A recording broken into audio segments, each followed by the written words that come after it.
এক ইমাম সাহেব আমার জড়াইয়া ধরে বলছে, আমার কলজাটা ছিঁড়ে গেছে। ইমাম সাহেব বলতেছে, হুজুর আমি আজকে 17 বছর এই মসজিদে ইমামতি করি, আমার বেতন 7,000 টাকা। বলেন সে কি এই সমাজের মানুষ না? এই বাজারে তার জন্য কি আলুর দাম বাড়ে নাই? ও বাপ বলেন না, এই বাজারে তার জন্য কি তরি তরকারি মাছের দাম বাড়ে নাই? তো আপনাদের বিবেকের দাম বাড়লো না কেন? আপনাদের বিবেক কোথায়? আপনাদের বিবেক কোথায় বলে? আপনাদের কাছে অনুরোধ করলাম, মসজিদ কমিটির যারা আছেন, মসজিদের সাথে যারা সম্পৃক্ত আছেন, বাপ ইমাম মুয়াজ্জিনকে মসজিদের সমস্ত কিছুর চাইতে সর্বোচ্চ কদর করবেন। দেখবেন আপনার দাম আল্লাহ বাড়াবে, আপনি উপকার হবেন। উপকার মসজিদের ইট বালু সিমেন্ট, মসজিদের জুতার বাক্স সবই দাম, কিন্তু মসজিদের ইমাম মুয়াজ্জিন তার চাইতে কোটি গুণ বেশি দাম। এটা খেয়াল রাখা চাই, এটা খেয়াল রাখা চাই। আলেমে দ্বীনকে কদর করা, ইমাম সাহেবকে কদর করা। আপনি আমি তো বলি, আমার এটা অভিজ্ঞতা, আমি বললাম কোন মুসলমান যদি ইমাম মুয়াজ্জিনের কাছে শুধু আপনি বসেন, শুধু বেড়া ওয়াজ করতে জানে না, কম জানে, কম জানো, কিন্তু উনি যে আল্লাহকে সেজদা দেয় 5 ওয়াক্ত, এটা কি আপনি অস্বীকার করতে পারবেন? তার এই সেজদার বরকতে আপনি শুধু তার সামনে বসে থাকেন, কোনো ওয়াজ লাগবে না। বলে কি লেগে বসেন চাচা? আপনি দিগুদুর কুদুর চাইয়ে থাকুন, মুয়াজ্জিনের সামনে বসেন, ইমামের সামনে বসেন, দেখবেন আল্লাহ তাআলা আপনার দিলে আল্লাহর মহব্বত তৈরি করে দিবেন। হ্যাঁ, যদি ওনার কোনো ত্রুটি থাকে সেটার জন্য অবশ্যই তিনি দোষী। ও মুয়াজ্জিন আবার বিড়িও খায়, তাইলে তো অবশ্যই এটা এই ব্যক্তির ত্রুটি। কথা বলেন না, এটা কি আজানের ত্রুটি? এটা তো তোমার খাসিয়ত খারাপ। ইমাম সাহেব কিন্তু মানুষের বেডির লোকে গিয়ে গিয়ে কথা কয়, হ্যাঁ, তো এটা তুমি খারাপ বেড়া। আমরা সারা পৃথিবীর ইমাম তোমার কারণে দোষী হইতে পারে না, এটা তোমার বদ অভ্যাস, তুমি মানুষের বেডির লোকে কথা কয়। অতএব ইমামকে কদর করবেন, মুয়াজ্জিনকে কদর করবেন, বলেন ইনশাআল্লাহ। তো বলতেছিলাম জান্নাতুল ফেরদাউস মিলবে এই 7টি গুণ যদি হয়। 1 নাম্বার গুণ হলো যার নামাজ সুন্দর। সোজা কথা হলো যার নামাজ সুন্দর, নামাজ সুন্দর করা। আরে ভাইয়া অনেক বড় গুণ। আমি হযরত মাওলানা মুফতি জুবায়ের সাহেব যখন বলতেছে নামাজের সৌন্দর্যের কথা, খুশুওয়ালা নামাজ, আমার খুব মনে পড়তেছে। আমি সব তোমার দিকে চাইয়া রয়েছি, তখন আমার সাথে এরশাদ ভাই ছিল, আমিও ওনারাও কইছি, তোমগো চেহারা দেখে তো অসংখ্য ছেলের মনে হইতেছে আজকের সারাদিনে একটা সেজদা কপালে নেই। তুমি নামাজ সুন্দর করবা কেমনে? তুই তো নামাজই পড়ো না। আহা বন্ধু, আহা, তুমি তো এক জন্তু জানোয়ারের জিন্দেগি কি বেছে নিয়েছ। সেজদাবিহীন জীবন তো জানোয়ারের জীবন, সেজদাবিহীন জীবন কুত্তার জীবন, সেজদাবিহীন জীবন কুত্তার জীবন। বলে কুত্তা কইয়া এলেন? আমি কইলাম, সহ্য হয়নি? বলে এত বড় কথা বললেন, আমরা দাওয়াত দিয়ে আনছি না? আল্লাহ বলছে কোরআনুল কারীমের মধ্যে আছে, না ফরমান বেঈমান। আল্লাহ বলছে ফামাসালুহু কামাসালিল কালব, কোরআনের ফামাসালুহু কামাসালিল কালব। অর্থ কি কও? কালব অর্থ কি কও তুমি? তো আল্লাহ বলছে তার উদাহরণ কুকুরের মতো। দোস্ত আমার, এটা কোরআনের আয়াত। হ্যাঁ, কিসের আয়াত? এবার তুমি গারফাক দাও, এবার তুমি কও, কিছু বলার থাকলে বলো। কোনো কিছু বলার সাহস আছে কারো? আল্লাহর কোরআনের সামনে কিছু বলার সাহস? তুমি কইয়া চাও না তোমার তো হেরা নমাজ না পড়লে কিছু, বাকিরা কই নিয়ে সমান করে নেবে।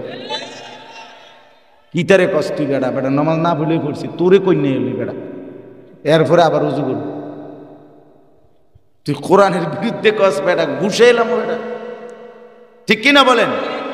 নামাজে দাঁড়িয়ে যেতে, নামাজে দাঁড়াইলে রসুল বলেন আমার গোটা দুনিয়া, আমার কলিজা, দিল, দিমাগ সব ঠান্ডা হয়ে যায়। নামাজ আমার চোখের শীতল, কুররাতু আইনি।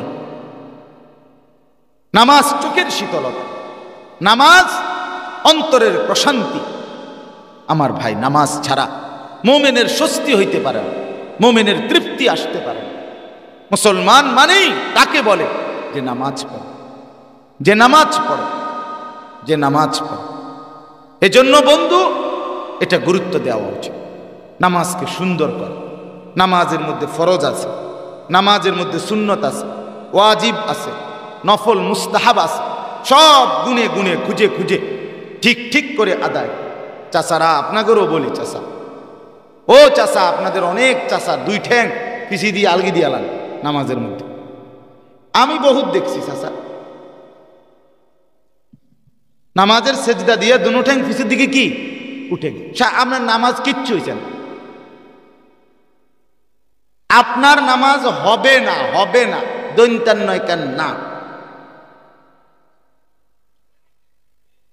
কথা বুঝছেন না? অসংখ্য মুসলমান, আপনার 60 বছরের ভিতরে আপনার কলিজাটার ভিতরে এই অনুভূতি আসলো না, কিরে আমি কত বছর ধরে ইমাম সাহেবের সূরা কেরাত শুনি, মাগরিবের নামাজ, এশার নামাজ, ফজরের নামাজ, এই 3 নামাজে তো ইমাম সাহেব আওয়াজ করে কোরআন শরীফ পড়ে, সূরা কেরাত পড়ে। তাহলে আপনি শুনতেছেন ইমাম সাহেবের পড়াটা কিরকম, আমনের সূরা কেরাত এরম না, আপনি এটা বুঝতেছেন। তাহলে আপনার কি উচিত ছিল না যে আমার সূরা কেরাতটা ঠিক করা দরকার? এদ্দুর দেমাগ 60 বছরে হইল না আপনার, আপনি কতবার চাবাইলেন, কি খাইলেন আপনি জীবনে, আপনি কিতা বুঝলেন? আপনি বুঝবেন কখন? আপনি মুসলমানের কলিজাতে এটা আসবে কোন দিন? কথা বলেন। উনি ইমাম সাহেব, উনি হুজুর মানুষ, আমরা সাধারণ মানুষ, আমরা কি আর হেরুম পড়তে আরমনি?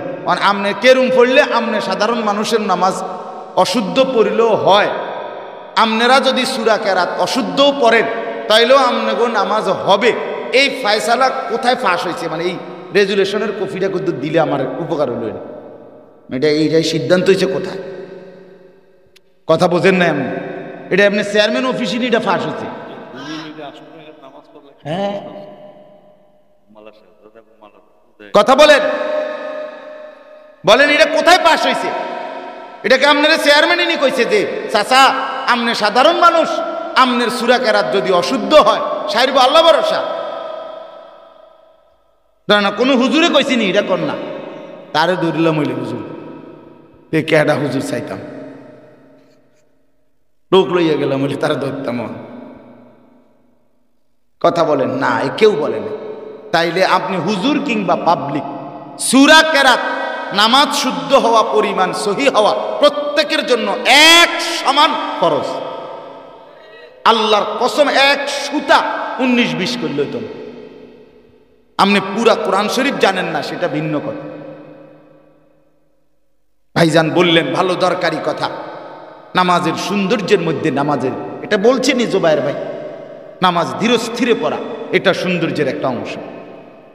সুন্দর, আপনি কোন আমি ঘটনা কই, আপনি আরো সুন্দর মজা পাইবেন। আমার এক উস্তাদ একজনের জিজ্ঞাসা, চাচা আমি 2 রাকাত নামাজ পড়লাম, আপনি এর মধ্যে প্রায় 10 রাকাত নামাজ পড়ছেন, আমি গুনছি, আপনি কেমনে পড়লেন? উনি কয় হুজুর মনে কিছু নিয়ে না, আমি তো মুখস্থ করি। উনি সূরা কেরাত কি পড়ে? মুখস্থ পড়ে। হুজুরে কইতেছে কমা কিও কনা, আমি কি তোরে চাইছে পড়িনি কোরআন শরীফ, উনি মুখস্থ পড়ে। এই জন্য হুজুরের 2 রাকাতের সাথে উনার 10 রাকাত নাই। আয় হায়, এই নামাজ আপনাকে গুনাহ থেকে বাঁচাবে না, এই নামাজ আপনাকে অশ্লীলতা। অসংখ্য মানুষ আপনারা বলেন না, তাও দেখছি নামাজ পড়ে বিড়িও খায়, আমনে এটা না কই এটা কোন, আপনি সান গিয়ে ওনার নামাজের কি হওয়াদ?